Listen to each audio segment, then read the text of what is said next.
Hello, everybody, and welcome to Fearlessly Authentic. I'm your host, Jody Harrison Bauer, and it is such a pleasure to have you join me once again for this show. And if you are new to the show, welcome, welcome. It is a place where you are going to be empowered with information and you are going to feel inspired to go live a fearlessly authentic life, because I want to educate you, empower you, and inspire you so you can do that. And I'm not the only person who can do that. I have guests on my show every single week, almost every single week, and they have so much information. I've learned so much in the last 3 years. I can't believe I've been doing this podcast for 3 years, and they have inspired me to be more fearlessly authentic. So if you are the first time listener, enjoy this show. It is going to be so much fun. And please remember to rate, review, and subscribe. And you can find me anywhere you on any social podcast, social media platform. So I'm at Jody Harrison Bauer everywhere. This is also going to be on YouTube at Jody Harrison Bauer, and enjoy the show. So here we go. My guest today is the one and only Ask Nelly. Welcome to the show, Nelly. Thanks, Jody. I love being on your show. I think this is the second or third time, right? I think it's like the third time. I'm obsessed with you. That's why I'm obsessed with you too.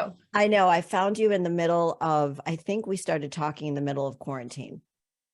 Yeah, it's been so long. I can't even remember. It has. I just feel like we're like old friends and I maybe even like distant relatives. I know. I do feel like you are like maybe a sister or a daughter from another family or something. But Totally. Yes, I feel this kinship to you for sure.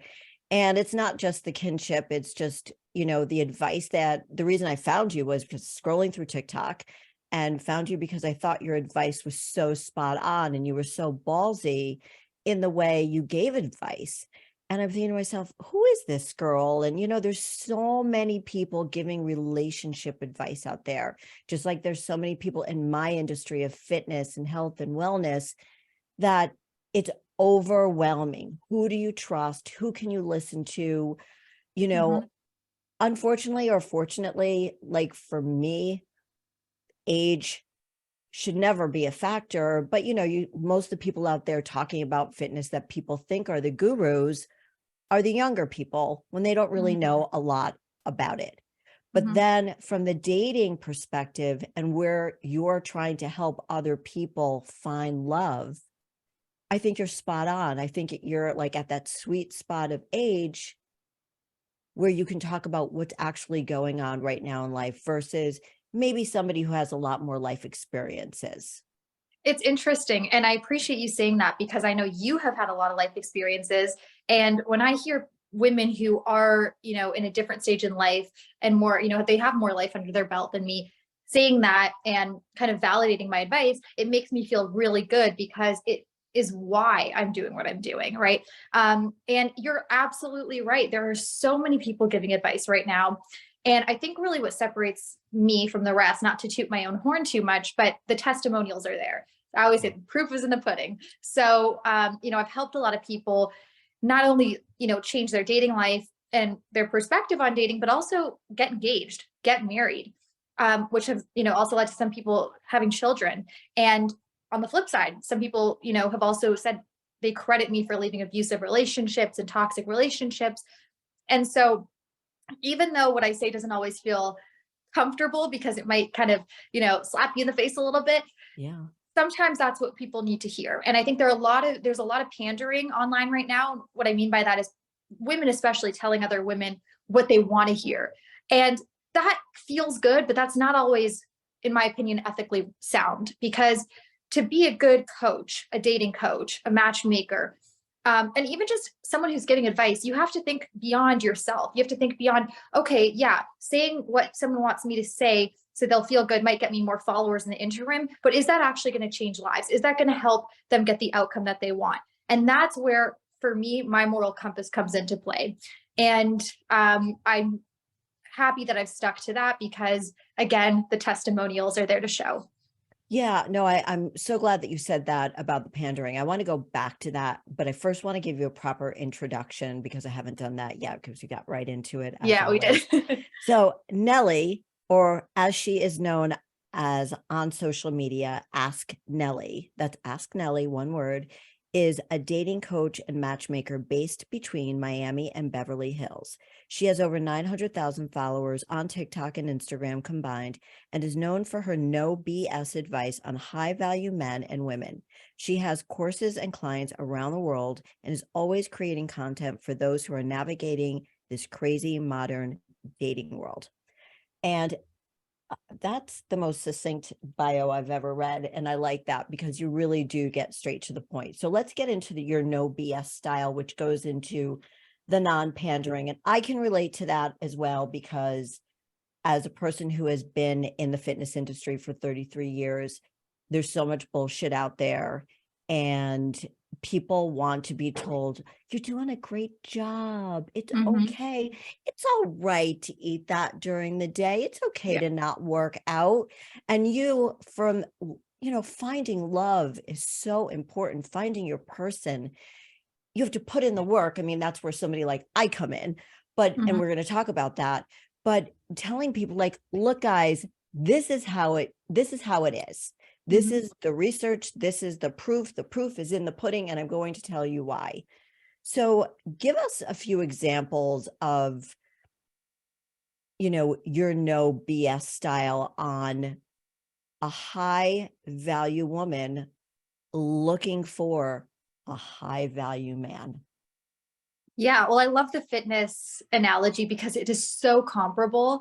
And I always see there are so many parallels between the fitness space and the dating space. And really, you can apply the dating space to you can apply any other industry when you're trying to explain it, because the difference is, people say love is something that is intangible. And I agree with that. But when we talk about dating, I talk a lot about the dating marketplace. And that's a little bit where the no BS comes in. Kind of like how you might have an employment marketplace or a marketplace where you're applying to get into colleges, right? Where you are competing with other people for the same resource. In this case, it would be if you're a woman, you're straight, you're competing with other women for a man, right? And I kind of break it down that way in terms of, again, dating marketplace, which basically refers to the pool of singles. And we talk about high value women and high value men, we're talking about the most desirable men and women in that dating pool. And that's why we call them high value. And it's not based on one specific characteristic. It's kind of an amalgamation of characteristics. And it's rooted in what is desirable to the object of your desire. So again, taking that example. I'm going to interrupt you. I'm so glad you said that, because when we talk about, and I've heard you talk about high value men, high value women, and everybody's values are different, right? So how do you get more specific about that? Right. Well, our values are different, but a lot of our desires are primal still. So if we look at, for example, straight women, and I have to make that disclaimer because there are so many different types of couples and relationships in today's society, right? But if we're looking, for example, my bread and butter, straight women, straight men, you think about what the opposite sex would be interested in. And studies show, and I've interviewed hundreds of men and hundreds of women to date, that the primal needs are still there. So for men, for example, they tend to want women who are nurturing, who are feminine, not just in their energy, but in their appearance. They tend to want women who are somewhat agreeable, and women who are disciplined. And that discipline translates to multiple areas of your life, right? It translates to your appearance. If you're a disciplined woman, you're disciplined in all aspects. You're not just disciplined in your work, you're disciplined in being able to go to the gym on a regular basis, right? Maintain a healthy diet, sleep regimens, all of those things. And of course, I'm painting a broad stroke, but again, the studies support that these are the types of traits that men who are what I would consider high value, and I'll define that in a minute, want in a woman. Just like women tend to want men, and studies support this too, who are of higher socioeconomic status and prestige. Women by nature are hypergamous, which basically means they tend to date up in class. And so, when we think about the types of defining factors for high value women and high value men, they have to kind of be in line with that, because that's what the market is dictating, right? If you take a man, for example, you ask a woman, or you take two men, you say, which of these two men would you rather date? All other aspects are equal. One happens to be making $1 million a year, and one happens to be making $80,000 a year. And again, they look the same age, same everything. Find me a woman who's going to pick the 80,000 over the million. I haven't come across it. And that's what I mean when I say the market dictates these definitions. Do you think, I went to a matchmaker a long time ago, like soon, like maybe 4 or 5 years after I got divorced. So a long time ago. And it was like, I was looking for Patty Sager. Like that's who I was looking for at the time, who I know you recently met. And I'm so jealous about. Anyway, and I showed her a picture of the person that I was dating at the time. She didn't use the word low value, but just looking at him, and I know we're talking superficially right now, that she said, basically the same thing. Why are you dating somebody like this? What does he do? That it was that sort of, and I'm like, how did you know? How did you know? Which is why I was with her, because I knew that that wasn't the person for me for the long run. I might be, the sex might have been really good, which is why I was with him at the time, because at that point in my life, that was very important to me. But long term, that's not what I was looking for. So is that fair to say that, is it unfair to broadly say that women want a financially successful man? And why? Because I think they do. Why is that so bad to say out loud? So it is painting a broad stroke, certainly, because I don't want to mass categorize every single woman on planet Earth, right? But I will say this. For the most part, women are wired to seek out providers and protectors, and studies show that. And at least in Western culture, because it does kind of vary depending on where in the world you reside. But in our society here in the West, typically being a provider and a protector are shown in society through income and status, right? So of course it's natural for women to want that. Doesn't mean every woman's going to get that. And that's where some of the challenges in modern dating come up, because, you think about the evolution of feminism, women are making more money.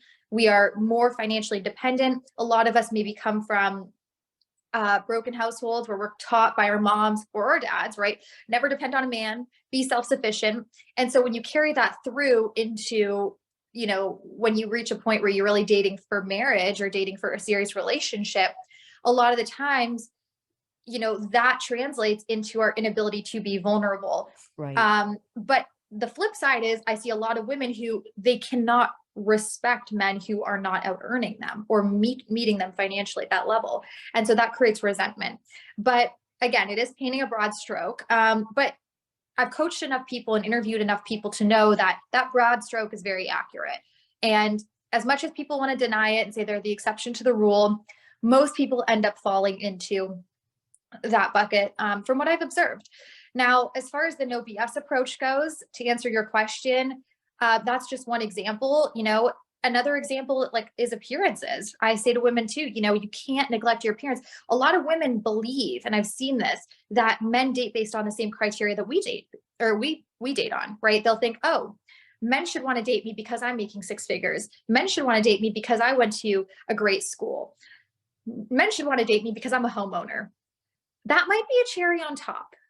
But that is not a driver in what makes a man want to pursue a woman, especially a high value man, specifically because he's already earned his money. He has wealth. That's not what he's seeking in a partner. And most of the time, women don't understand that men do not expect women to spend their money on them, because women never really do, right? So it's this weird dichotomy. I try to explain it to women and they refuse to listen, but it's like, honey, I've spoken to enough men to know that if that was a driving force in what made a man want to pursue a woman, you wouldn't have extremely successful men dating women who are, not that successful. You see it all the time, right? And this is a classic stereotype where it's like the CEO dating the receptionist, or the CEO dating the waitress or the hairstylist. And that's no disrespect to women in those industries or to the women who aren't in those industries. It's just to prove that men are not dating women for status. They're dating them for different things.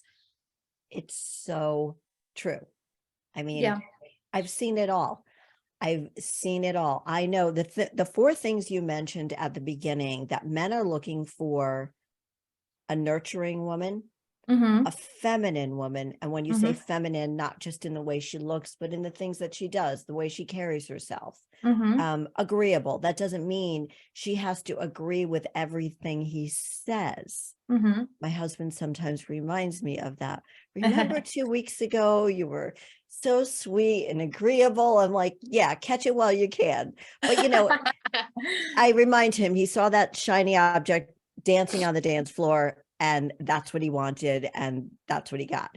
Um, and and then the last one is disciplined in the way she lives her life, Mm-hmm. disciplined in the way she carries herself and all of those things. And those might be old fashioned, and I'm wondering, like, are you criticized for those four things sort of being old Yes. fashioned?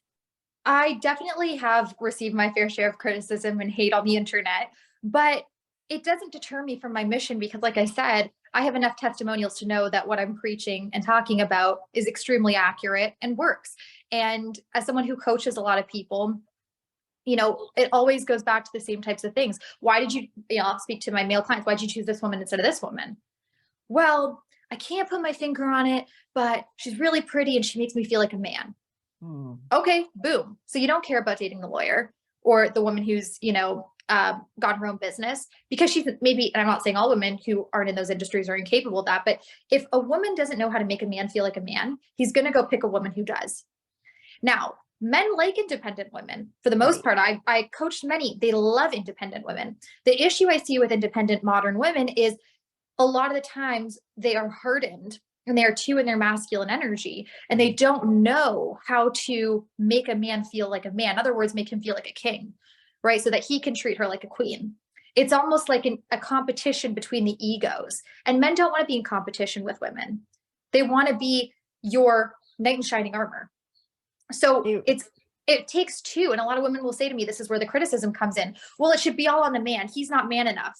There is definitely an issue in society where a lot of men have become more feminine and less dominant. But that is not entirely men's fault. Partly, but not entirely. It's also the fault of, I think, we could put some blame on women a little bit too, where it's like, we need to create a space where men can feel like they're allowed to be men too, right? It takes two to tango.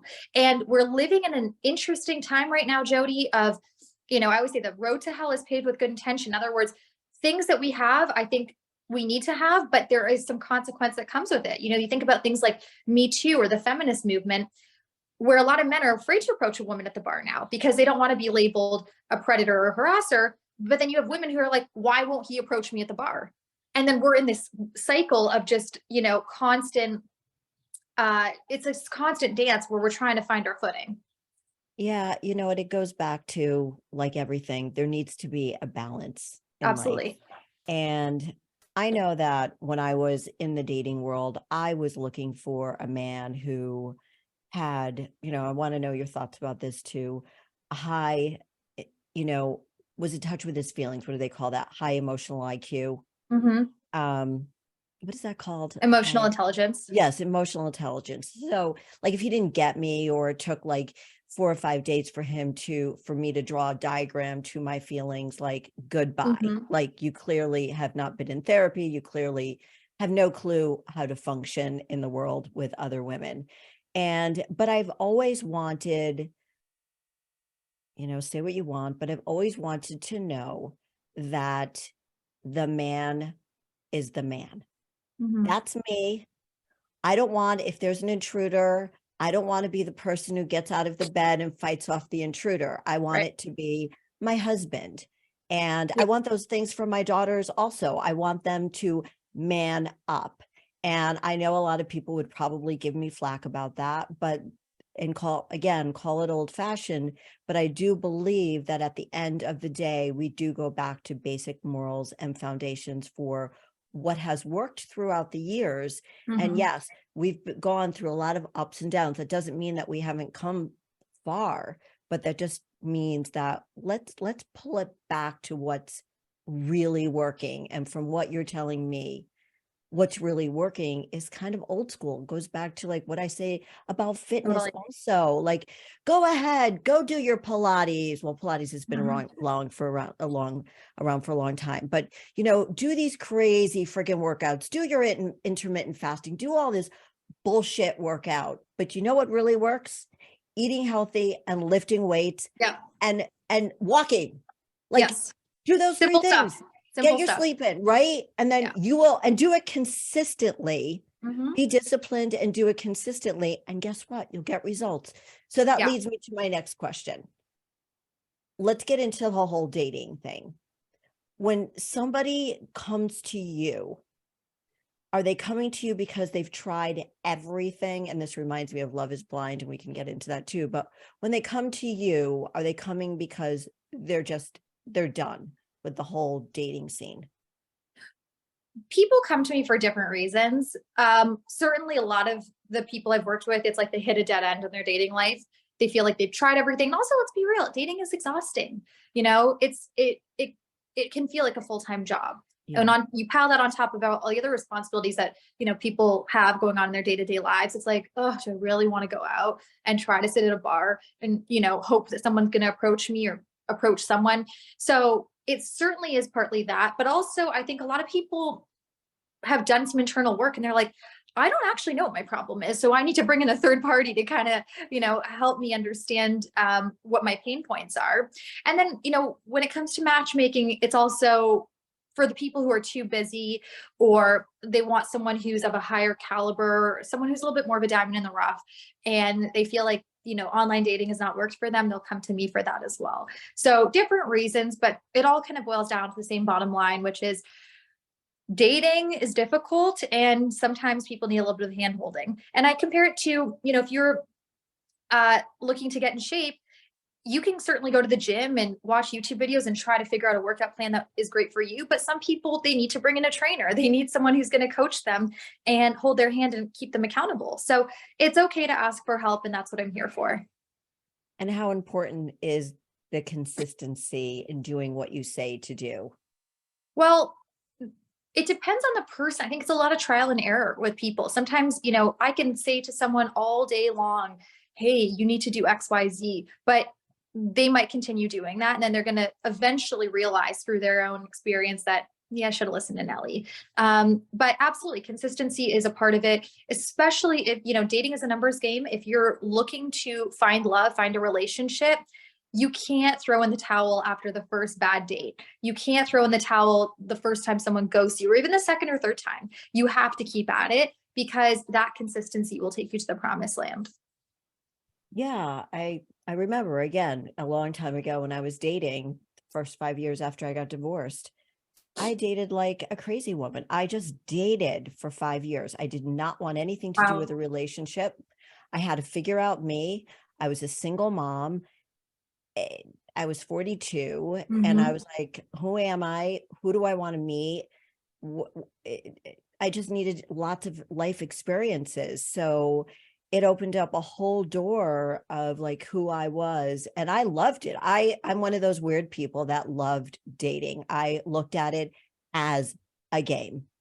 Well, and I love that because, one of the things that I've noticed that actually I see a lot of single moms have, and it's an advantage, is there's a fearlessness that comes with how they date because they've already had kids. They've already, potentially been married or in a, more serious committed relationship, right? Where you factor in children.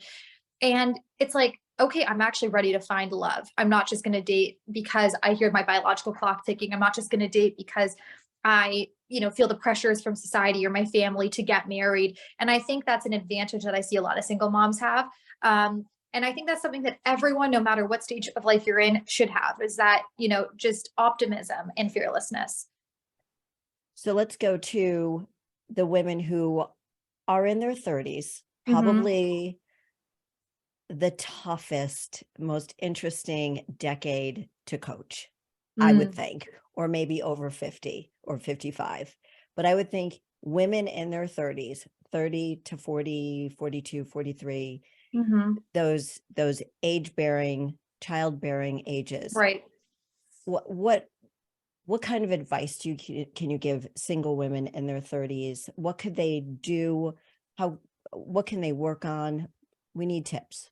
Yes. Well, you're absolutely spot on. It is extremely complicated dating when you're at that stage because, like I explained before, a lot of women who are, in their 30s or even 40s, who I have come across, what tends to happen is they've spent, their life, their adult life, I should say, focused on their careers, working on becoming the successful alpha women that they are. And a lot of that path has required an element of masculine energy where it's like, when I say masculine, I just mean goal orientedness, ambition, ability to see things through, resilient kind of qualities.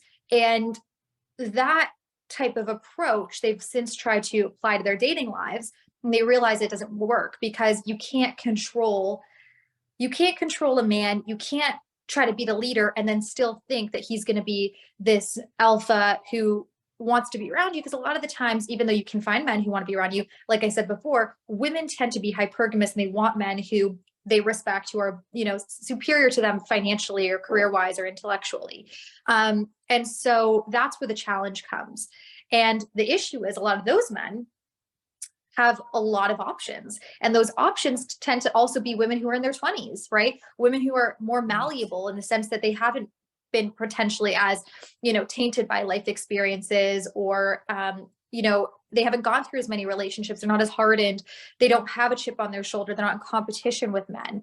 So that's where a lot of the difficulty comes in. And I also have to add this in, what I've seen a lot of with women, not all, but there are a lot of women who they pour all their energy into their career and then they neglect their appearance. And then they're in the dating marketplace competing with women who doesn't really matter what age, but have prioritized their appearance. And then they seem to have this process where they think, oh, he should want to date me because I'm making $500,000 a year or whatever, right? It's like, that's not a driver. Again, that is not a driver, because if you are making, I'm just giving arbitrary numbers here, $500,000 a year, and you don't want to date a man who's earning less than you, then you have to understand that the kind of man who's earning as much or more has a lot of options too. And so this is where the confusion comes in. My advice to women who are in that stage of life is a few things. Number one, you need to start putting the kind of energy you've been putting into your career, into your dating life. Love is not just going to find you when you're sitting at home, working from your computer or going into the office. You might get lucky. You might have a 90s rom-com moment where you go into a grocery store, lock eyes with a guy who happens to be a lawyer, or, you find your Mr. Big, but most of it is going to require in today's society a little bit of grit and grind. So you got to get out there. Number two, you have to put your best foot forward physically. And that is important because men are visual creatures. They tend to rank appearance, and studies show this, as more important to them than women do. It's important to women too, but not to the same extent. So put your best foot forward and, don't be afraid of wearing red or silk or satin or, dressing a little bit more seductively, in whatever way is comfortable, of course, stay true to your personal style, but it's important to also be feminine looking in whatever capacity that feels authentic to you. Number three, it's important to also get comfortable letting someone else take the lead. I always say feminine energy is not about being submissive or dumbing yourself down or making yourself smaller. It's about letting someone court you and being in your receiving mode, not your resisting mode. An example of that would be if he takes you on a date, let him pick the place, let him pick the table, let him pick up the bill, or, pick you up, whatever is comfortable for you, but don't feel like you have to be in competition and fight him because you think that you owe him something. If you don't, you absolutely don't owe him anything. And men want to be around women who let them feel like men and be in their masculine energy. And that's one small, those small behavioral changes are ways to do that. I'm not saying change your personality, but those little behaviors are important. And then, the fourth thing I would say to those women is try, and I know it's difficult, but try not to fixate on the biological clock. Try not to feel the pressure of, the people around you, whether it's the friends, the people you see on Instagram, your family, who are bugging you and asking, when are you going to get married? When are you going to have kids? Try to tune that out, because here's what will happen if you listen to it. And I see this all the time. You don't want to be the type of woman who plunges into the wrong relationship because you're impatient and you feel like this is the best thing. And then otherwise you end up settling prematurely. And then you end up resenting that person, or you realize actually there's no chemistry there. There's no life compatibility there. And that ends up being the straw that breaks the camel's back. The person you marry is one of the most difficult decisions you'll ever make, but it should be one of the most easy decisions you'll ever make. And if you rush into the wrong relationship, you could very well find yourself in that 45% statistic of divorce. And I think that's something people need to keep in mind. Don't feel like you can't take your time. There's plenty of technology out there right now. I have a second cousin who, I mean, I know this is an exception to the rule, but I'm going to give it because it's inspiring. She is 51. She was a single mom of 3. She'd been divorced. She met a guy on online dating website of some sort. I can't remember if it was Facebook or Hinge or Tinder. I think it was Tinder. So it was a dating app. And the guy is 10 years younger than her. They got married within 2 years. She had a baby. She didn't freeze her eggs. She did go through IVF, but it is possible. The technology is there. So my point is, don't rush it. I'm so glad you're saying that, because I think a lot of 30 somethings get very nervous, think they need to freeze their eggs, freeze their embryos. And instead of focusing on just putting their best selves out there and being open and vulnerable. And I think the point you're making throughout all of this is the vulnerability. And I know that's so hard for women who are hitting their 30s, who feel like they need to be the alpha woman for some reason, is to let go. And letting go, again, when I met my now husband, I was married for 17 years with my ex-husband for 20, then dated for 17 years. Wow. Dated. I know. I did the math the other day because I was going to talk about that. I thought, wait, is it 34 years? Is it 38 years since I first got married? So it was 17 and 17. I got remarried in 2019. And one of the things that I found, one of the reasons I fell in love with my husband is because he is pretty traditional in that he wanted to be the man. He wanted to take care of me, emotionally, financially. He felt like he wanted to. Mm-hmm. And I found that after dating so many assholes that were like, well, you make a good living. Well, you do this. Let's split the bill. Let's split it. I'm like, fuck that shit. I'm not going to split the bill. I mean, I did split the bill when I was with people who couldn't, but it wasn't what I was looking for. I wasn't looking for somebody to always pay the way, but it was a form of making me feel secure that he had my back. And I liked those traditional values. And it was hard to allow myself to be vulnerable, because when you allow yourself to be vulnerable, you allow yourself to be hurt. Right. That's powerful. And that's true. And I think the point that you made is it's not, and this is where I see a lot of men have a difficult time with dating is, they'll spend money on dates, they'll get rejected, and then they've kind of developed this mentality that women are freeloaders or gold diggers. And I understand it, but I think it's important to also be with someone who can set the tone from day one that they want to be a protector and a provider. And I don't believe in, I don't tell people what they should want. If a woman wants to be 50-50 from day one with a man, right, that's her life. She can go for it. I personally believe, though, that when you start off 50-50, a woman typically ends up giving more of her time. And so it'll probably end up, 80-20. And I think that's why it's important for men to kind of go a little harder and stronger in the beginning, because then it'll eventually even out, in my opinion. And I also think it's just chivalry, and a lot of people think chivalry is going extinct. But again, you have to set the tone as a woman for, the standard you set is the life that you'll end up getting. So you have to set the tone in terms of what you're willing to tolerate or not. As an example of that is if a man is, splitting the bill with you on date one and you're giving him a second date, you are enabling that behavior. And so you can't complain 5 months into the relationship that he's not a provider when you know what you signed up for and you just ignored that. And again, if that's something you're okay with, then go for it, but don't complain about it later on. I agree with you. And it dawned on me, I was supposed to go on vacation with some guy. We're going back 2005. And he said to me, and I was paying my own way. And then he springs on me that we're going away with his children also. Now, my daughters were with their dad on vacation. I was going away with this man. And all of a sudden, I just realized I don't want to go away with you. I don't want to be on a cruise. I don't want to be with you. I don't want to Mm, be with your kids, your brother. I don't want to do it. So I yeah. went away by myself. And I went to Turks and Caicos to one of those single things. I don't even remember what it's. Nice. And I remember meeting so many. I was one of the oldest. I was, I think, 45 at the time.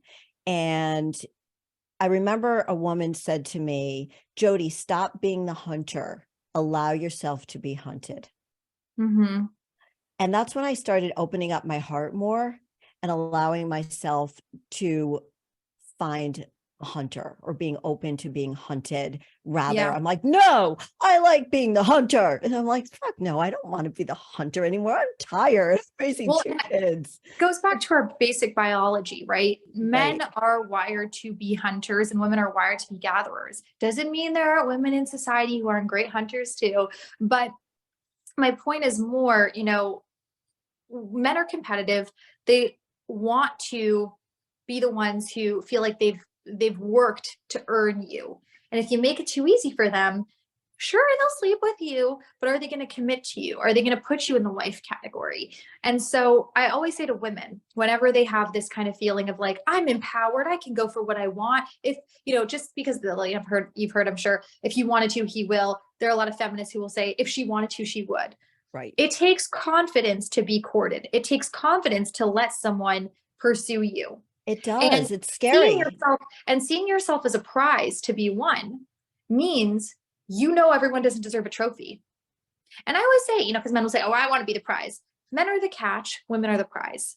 That's right. So we need to be, I think, shifting our mindset from this, competition and power struggle, like I want to be equal, to I actually am not equal in society or biologically. Therefore, I'm going to let him come to me. I'm going to wait and see and observe if he is coming correct. And then I'm going to decide, I'm going to choose. And I think that actually, in a sense, should be empowering. That's a message that I found resonates with a lot of women. And it's empowering, and it's more empowering than feeling like, oh, I'm going to go up to this guy and ask him out. If a man wants to be with you, he's going to make it happen. That's right. Period. End of story. That's And if right. he's not making it happen, it's not because of that. And I know you mentioned Love is Blind. And I was just watching, I was binging, it was season 4 this Yes. morning. Yes. Yes. So good. So good. And one of the things I observed is, I already have my predictions, but the couples where the man feels like he settled and the woman feels like she won usually don't work out. Correct.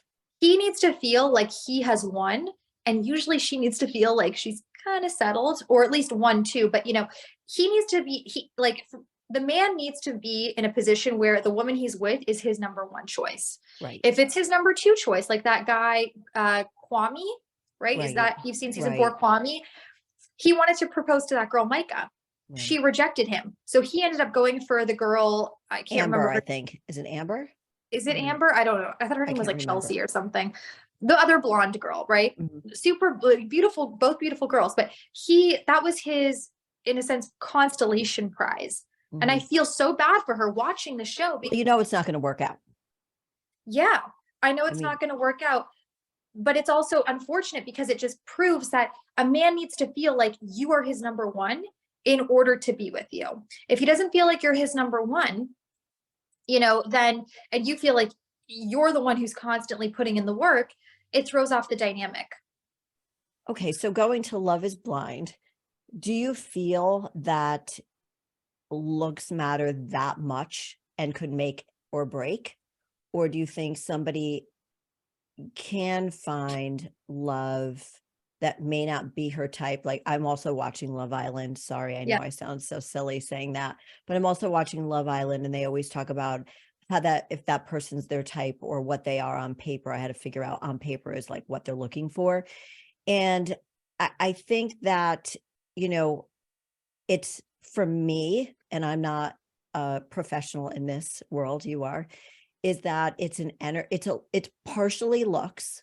I'm a visual person, so I know for women, we're not overall visual people, but I am. So it's part visual, but I think so much of it is energy. Mhm. And so much of it is what your morals are. Because Yeah. going back to the man I'm married to right now, he's tall and thin and has long hair. If you asked me what my type was, I would tell you right off 5'10", 185, short Mhm. cropped hair.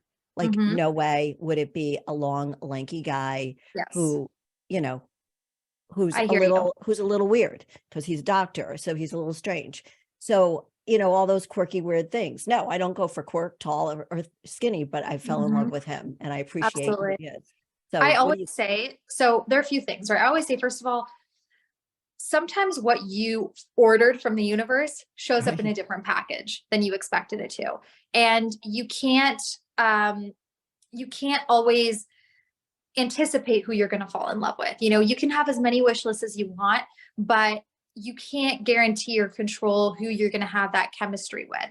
I always say the perfect formula for the most long lasting relationships are ones where there's compatibility and chemistry. You kind of can't have just one, you need both.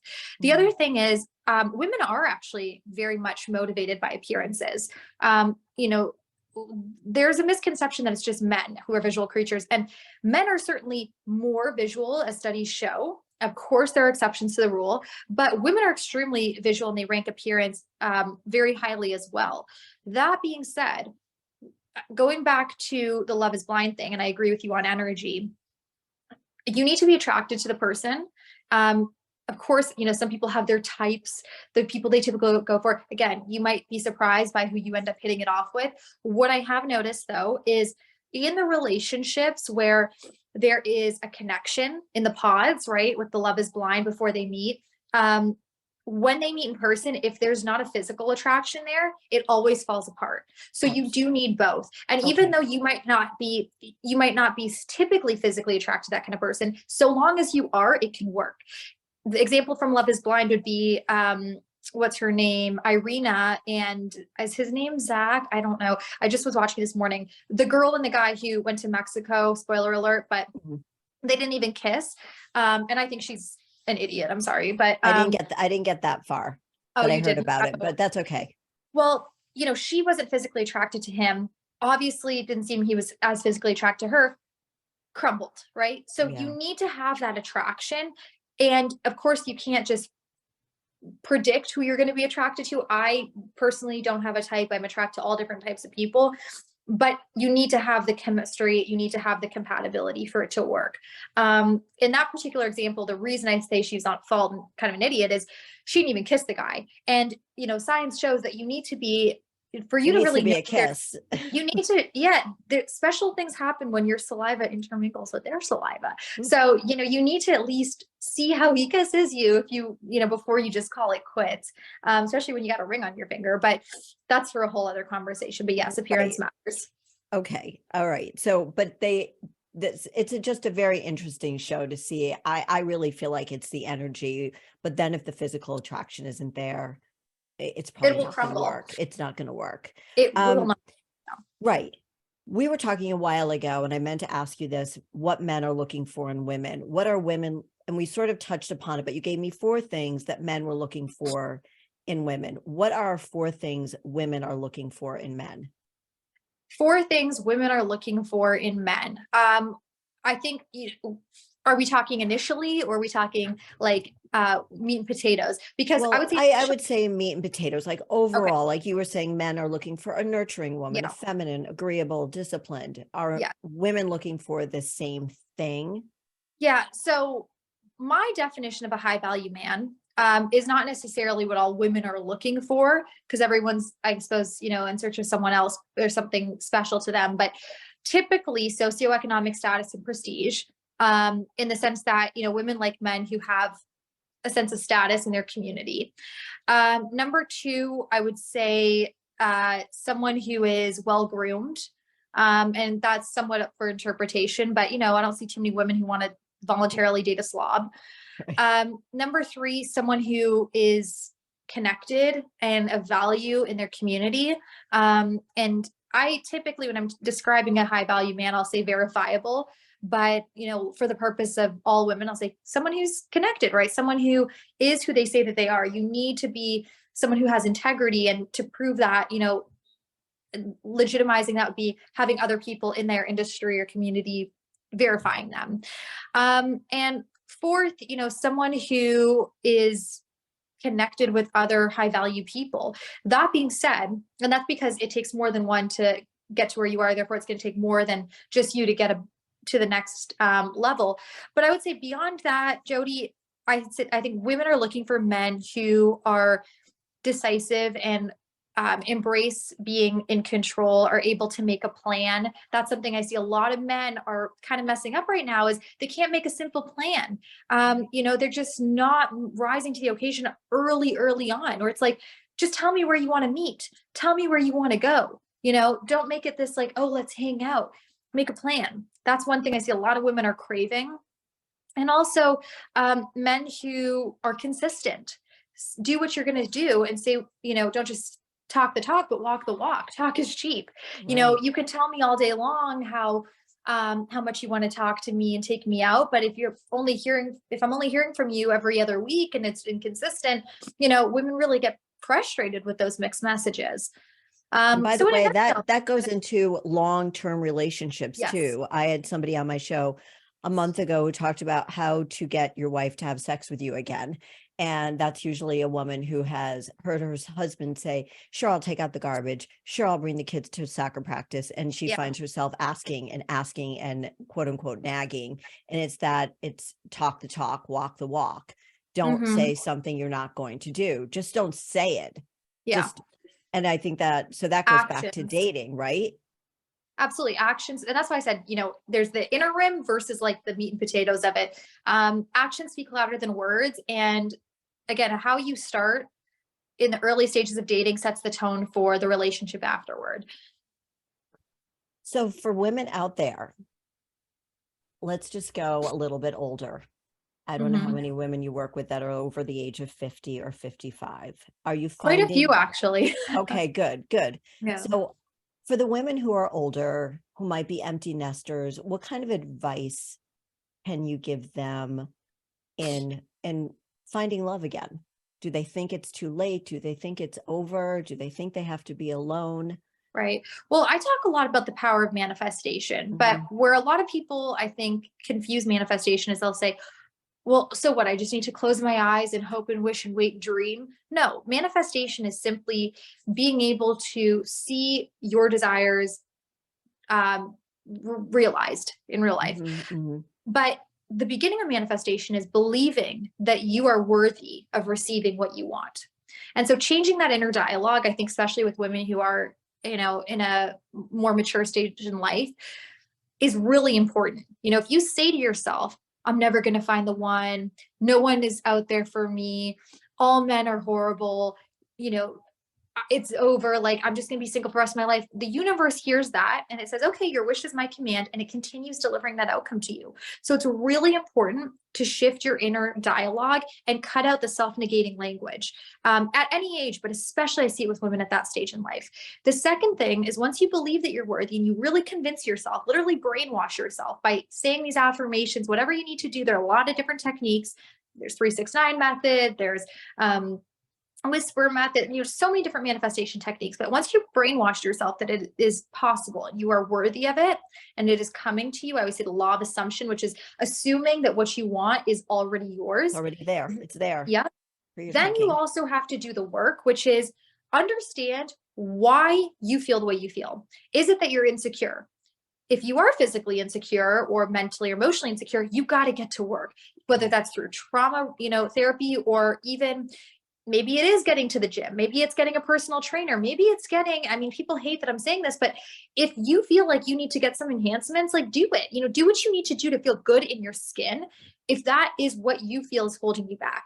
And then once you start to do the work and you've kind of already accepted that it's on its way and you've released that, step into a state of abundance where you're like, everything I want is coming. I don't need to stress. I don't need to fret. And that's when you're going to start to see those results. You need to not only believe that you're worthy of it, but you need to do the work, and then you need to let it go and be patient. You do need to do the work. You do need to feel good in your body. Yes. From 33 years of training women, they come to me for all different types of things. And at the end of the day is that they want to be happier. They want to Yes. be smiling more. They just want to feel more fulfilled. And it starts with the way they feel in their body.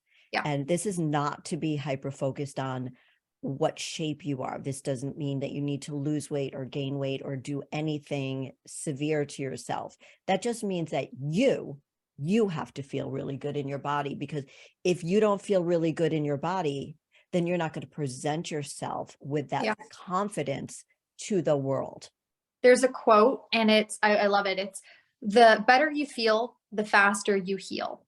And, a lot of what I've observed with the women I've worked with in particular, Jody, is either there's unhealed trauma emotionally, Right. or there's physical insecurities. Usually those tend to be the two big things I see holding women back. I'm not saying every woman, but a lot of that comes down to those two things. And, and I think it's actually uh, disrespectful to any woman when you say you don't have to change a damn thing and you can get the kind of results you've never gotten, because that's simply not true. A lot, and I hear that all the time, right? Oh, You're no. perfect, you don't need to change anything, men need to change for you. Not necessarily. Maybe you do need to change some things if you want the results that you want. And if you don't, then you need to accept that maybe the types of people you're currently attracting, if you don't want to change, are good enough. Yeah. Right? What are you looking for? How are you going to get it? How Correct. are you going to get there? You're not Yes. going to win a race if you don't practice how to run. You are Correct. not going to find the person you're looking for if you don't know how to date. Absolutely. And So this is where the harsh, ugly truths come in, where it's like, hey, that's why I love maybe, you. yeah, That's why I love and you. people don't like it, Jody, but it's like, hey, maybe those 50 pounds are holding you back. Maybe they're making you feel insecure.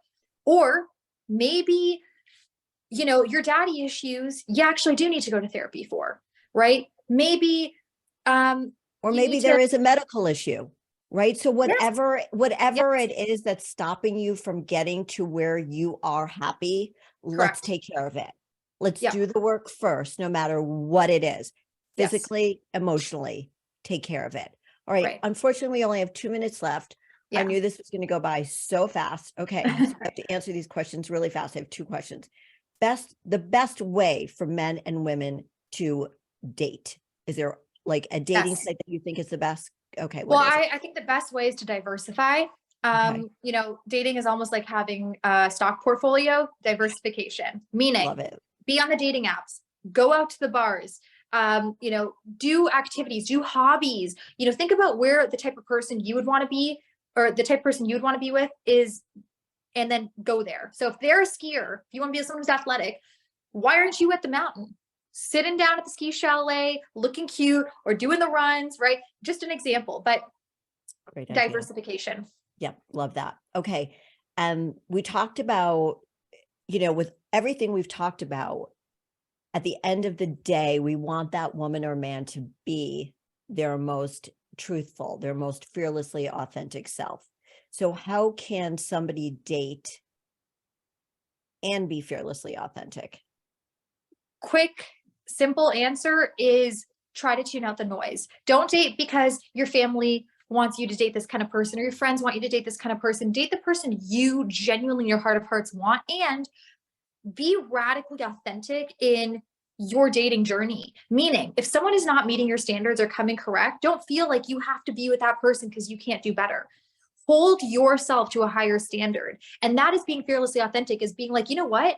I would rather be single than be with someone who doesn't care about me. I'd rather be single than be with someone who's not meeting my needs. That fearlessness is going to take you again to the promised land. Adore you, love you. How can everybody get in touch with you? I love you too. My website is ask-nelly.co. I have my courses there, and follow me on social media at ask.nelly, Nelly. Wonderful. Thanks, Nelly, so much for being on the show. And until next week, go live your most fearlessly authentic life. Bye, everybody.